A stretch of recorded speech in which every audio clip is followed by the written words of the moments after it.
Assalamualaikum warahmatullahi wabarakatuh.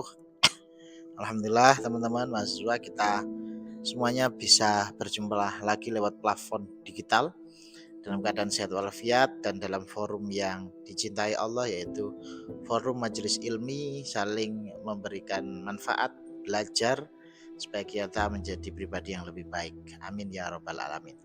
Oke anak-anak, teman-teman, pada kali ini masih di mata kuliah zakat dan wakaf. Ini ada topik menarik, jadi kita akan belajar sengketa wakaf ya. Bagaimana kita fikih memandang hingga pengadilan di Indonesia atau pengadilan agama itu memberikan putusannya gitu ya, pertimbangan-pertimbangannya gitu ya. Oke. Ini dulu yang kita harus tahu, fondasi wakaf dan potensi sengketa. Karena sering ini banyak kita temui sengketa-sengketa wakaf yang terjadi di lapangan ya kan. Tindakan menahan harta untuk disedekahkan manfaatnya demi ibadah dan kesejahteraan umum, pahalanya mengalir abadi bagi wakif. Jadi memang dari orang yang memberikan wakaf itu, entah itu tanah atau beserta bangunannya, itu memang untuk manfaatnya untuk ibadah dan untuk kesejahteraan umum, bukan perseorangan ya.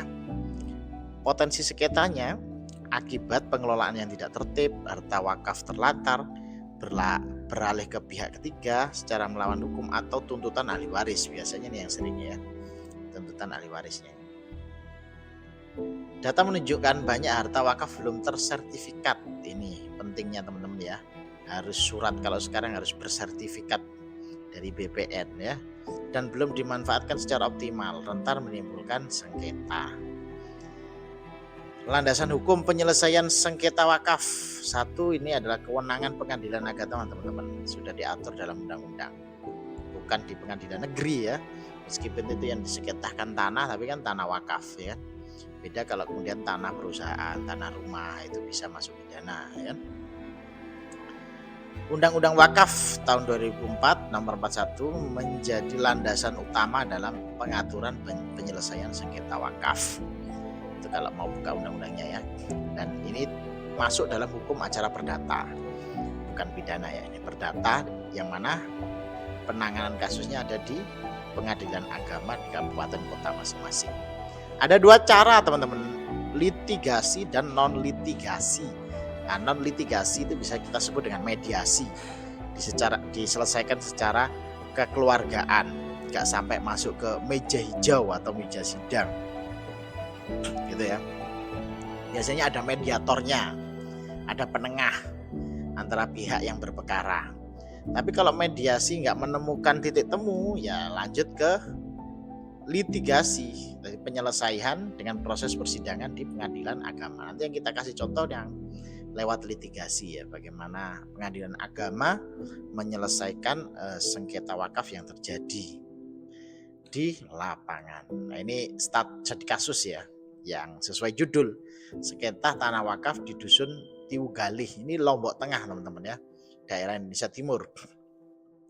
Kronologi sengketanya begini teman-teman, ada perselisihan antara masyarakat, Yayasan Masjid Jami, dan PT Datu Agung Properti, ini perumahan ini ya, terkait tanah wakaf seluas 30 are ini apa saya nggak tahu ya, yang dijadikan akses jalan perumahan. Nah ini ya, akses perumahannya PT Datu Agung Properti ya. Nah, ada tiga pihak ini ya, ada Yayasan Masjid Jami, ada masyarakat, sama ada PT Properti Perumahan tadi ya. Putusan pengadilan agama Praya ini kabupaten ya di Lombok Tengah, itu gimana? Satu, menetapkan tanah objek sengketa sebagai bagian tak terpisahkan dari area pemakaman wakaf. Menyatakan batal demi hukum penjualan tanah oleh pengurus yayasan kepada pengembang, tuh kan ya kan?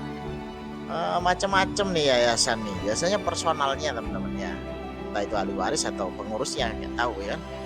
Karepnya dia biar dapat untung dari PT perumahan tadi, tapi digagalkan oleh majelis hakim. Memerintahkan pembongkaran, pengosongan, dan penyerahan fisik tanah kepada nazir yang ditunjuk. Itu ya kronologinya. Apa yang kita bisa pelajari dari kasus di Watu Gale? Satu, pentingnya sertifikasi. Jadi wakaf tanah yang diberikan kepada wakif itu berapa meter, letaknya sampai mana, itu harus jelas sertifikatnya, ya kan? Peran nazir, pengurus wakaf atau nazir harus amanah, tidak memperjualbelikan dan mengalih tanah wakaf karena statusnya adalah milik Allah. Ini teman-teman ya. Yayasan tadi yang mau menjual ke PT Perumahan ini tadi, nah itu sangat tidak elok gitu ya, tidak bisa wakaf itu diperjualbelikan karena ini milik Allah. Gitu. Sada istifadah, hakim mempertimbangkan kesaksian turun-temurun yang masyhur di masyarakat sebagai bukti perwakafan. Meskipun secara sertifikat tanahnya nggak ada, tapi ada kesaksian yang turun-menurun dari masyarakat sekitar. Bahwasanya ya tanah yang mau dijual sama yayasan itu ya miliknya masjid gitu ya. Nah ini kutipan penting ya kan. Tanah wakaf secara mutatis dan mutandis telah terlepas dari kepemilikan pribadi dan beralih menjadi milik Allah. Sudah bukan lagi milik yayasan pribadi. Yayasan itu sebagai pengelola saja teman-teman ya.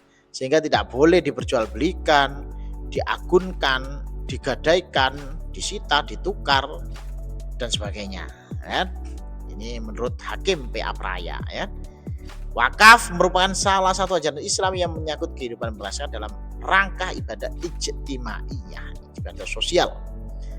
Penerapan hukum acara perdata sebagaimana yang berlaku di lingkungan peradilan umum melalui dua jalur yaitu litigasi dan non litigasi yang saya sampaikan tadi ya.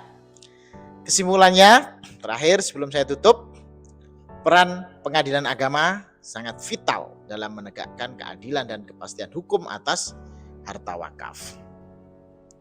Kita tidak boleh capek-capek mengedukasi masyarakat tentang pentingnya wakaf yang tertib dan pengelolaan yang amanah adalah kunci pencegahan sengketa. Termasuk tadi didaftarkan tanahnya, disertifikatkan gitu ya teman-teman ya. Jadi harus mengedukasi masyarakat keluarga kita tentang perbedaan wakaf, sodakoh ya kan, dan sebagainya. Komitmen bersama, mari kita bersama menjaga dan mengembangkan harta wakaf untuk kemaslahatan umat. Bisa masjid, bisa buat pendidikan dan lain sebagainya. Saya kira cukup untuk pertemuan kali ini. Semoga contoh kasus di Praya tadi bisa makin memperjelas kita terkait fungsi wakaf ketika ada sengketa wakaf, objek wakaf itu seperti apa, dan bisa semakin menambah pengetahuan kita terkait dunia perwakafan. Terima kasih, silahkan share, like, subscribe kalau konten ini bermanfaat. Kurang lebihnya mohon maaf. Wallahul muwaffiq ila aqwamit thoriq. Wassalamualaikum warahmatullahi wabarakatuh.